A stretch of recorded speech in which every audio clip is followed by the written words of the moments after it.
وَلَقَدْ يَسَّرْنَا الْقُرْآنَ لِلذِّكْرِ فَهَلْ مِن مُّدَّكِرٍ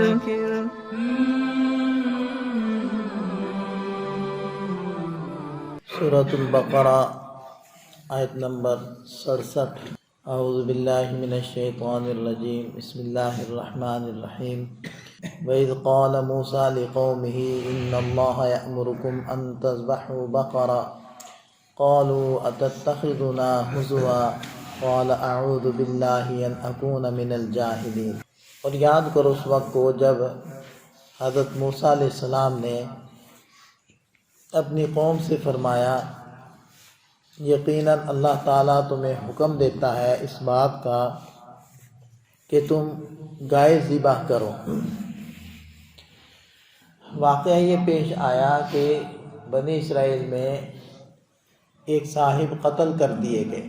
اب اس کے قاتل کو تلاش کرنے کا مسئلہ درپیش تھا، تو جب قوم نے حضرت موسیٰ علیہ السلام سے کہا کہ آپ پتہ کروائیے کسی طریقے سے کہ ہمیں قاتل کا معلوم ہو جائے، تو حضرت موسیٰ علیہ السلام اللہ تعالیٰ سے ہم کلام ہوئے تو اللہ تعالیٰ نے یہ حکم ارشاد فرمایا کہ اپنی قوم سے کہو کہ ایک گائے ذبح کریں، اور گائے ذبح کر کے اس کا ایک ٹکڑا وہ جب مردے کے ساتھ لگائیں گے تو وہ خود زندہ ہو کر بتائے گا کہ مجھے کس نے قتل کیا، بس وہ یہ بتائے گا اور دوبارہ سے وہ مر جائے گا۔ اب اس میں دیکھیں معجزہ تو تھا ہی تھا یہ حضرت موسیٰ علیہ السلام کا، ظاہر بات ہے آج ایسا کریں تو نہیں ہوگا ایسا، لیکن ساتھ میں اس کے اندر حکمتیں بھی ہیں، کیونکہ پیچھے ہم دیکھ چکے ہیں کہ بنی اسرائیل کے اندر گائے کی محبت تھی، جس کی وجہ سے سامری نے بچھڑا بنایا اور اس کی عبادت میں لگ گئے۔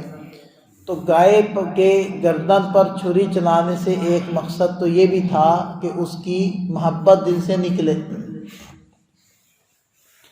اور دوسرے نمبر پر بعث بعد الموت، مرنے کے بعد دوبارہ زندہ ہونا، دوبارہ جی اٹھنا، اس کا بھی ایک مظہر دکھانا مقصود تھا۔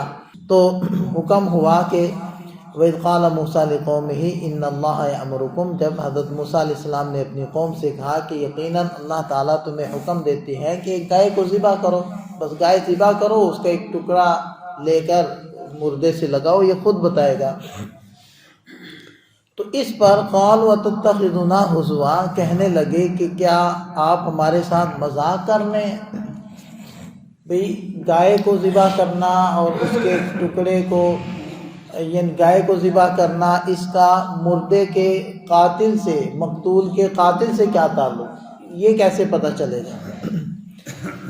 اور پھر ایک لمبی انہوں نے آگے گفتگو کی تھی کہ جی وہ گائے کیسی ہو، کس رنگ کی ہو، کن صفات کی ہو۔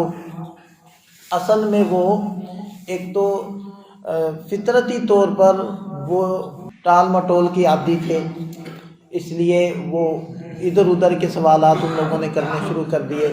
دوسرا ان کے دل کے اندر یہ تھا کہ کسی طریقے سے ہمیں یہ کام نہ کرنا پڑے، بس یہ گائے ذبح نہ کرنی پڑے، کیونکہ گائے کی محبت تھی ان کے دلوں میں۔ تو سوالات میں لگ گئے، پوچھنے لگ گئے۔ حدیث پاک میں آتا ہے کہ اگر شروع میں ہی کر دیتے تو کوئی بھی گائے پکڑ کے ذبح کر دیتے تو حکم پورا ہو جاتا، لیکن جب پوچھنے میں لگ گئے، جتنا پوچھتے گئے اتنا پھنستے گئے، اور پھر ایسی گائے ذبح کرنی پڑی کہ کھال کے بھراؤ کے بقدر سونا دے کر اس کو خریدنا پڑا۔ اس سے ہمیں یہ رہنمائی ملتی ہے کہ جو بات بتائی جائے بس اس کو پورا کر لینا چاہیے، اس کی زیادہ کھود کرید کے اندر نہیں لگنا چاہیے کہ آدمی پھر اس کو پورا بھی نہ کر سکے۔ تو بہرحال قال اعوذ باللہ ان اکون من الجاہلین، تو حضرت موسیٰ علیہ السلام نے فرمایا میں اللہ کی پناہ مانگتا ہوں اس بات سے کہ میں جاہلوں میں سے ہو جاؤں، کہ میں ایک صاحب شریعت ہوں، نبی ہوں، میرا تمہارے ساتھ کسی حکم کے بارے میں مذاق کرنے کا کیا مطلب؟ اللہ کا حکم ہے، بس وہ پورا کرنا ہے۔ بعض مرتبہ بعض احکام سمجھ نہیں آ رہے ہوتے کہ اس کی کیا حکمت ہے، بس اس کی حکمت سمجھنے کی ضرورت نہیں ہے، ہمیں ہر حکم کی حکمت سمجھنے کی ضرورت نہیں ہے۔ ہم عبد ہیں، غلام ہیں، بندے ہیں اللہ کے، ہمیں اس سے کیا لینا دینا کہ جی ابھی تو میں غسل کر کے نکلا ہوں، میں نے خوب اچھے طریقے سے غسل کیا، نہایا ہوں، اور ابھی میری ہوا خارج ہو گئی، تو دوبارہ مجھے حکم ہو رہا ہے کہ چہرے کو دھوو، چہرہ تو صاف ستھرا ہے، دوبارہ حکم ہو رہا ہے کہ بازوؤں کو دھوو۔ مجھے اس حکمت میں پڑھنے کی کیا ضرورت ہے؟ میں عبد ہوں، غلام ہوں، اللہ کا بندہ ہوں، میرے لیے عمل کرنے کے لیے بس اتنا ہی کافی ہے کہ میرے اللہ نے مجھے حکم دیا ہے اور میں نے اس کے حکم کو پورا کر دیا، بس اتنا ہی کافی۔ تو آج کل ایک یہ بھی بات چلتی ہے کہ اس کی حکمت کیا ہے، فلانے حکم کی حکمت کیا ہے۔ ہر حکم کی حکمت کا پتہ چلنا ہمارے لیے کوئی ضروری نہیں ہے، اتنا ہی کافی ہے کہ وہ اللہ کا حکم ہے۔ اللہ تعالی ہمیں سمجھ عطا فرمائے۔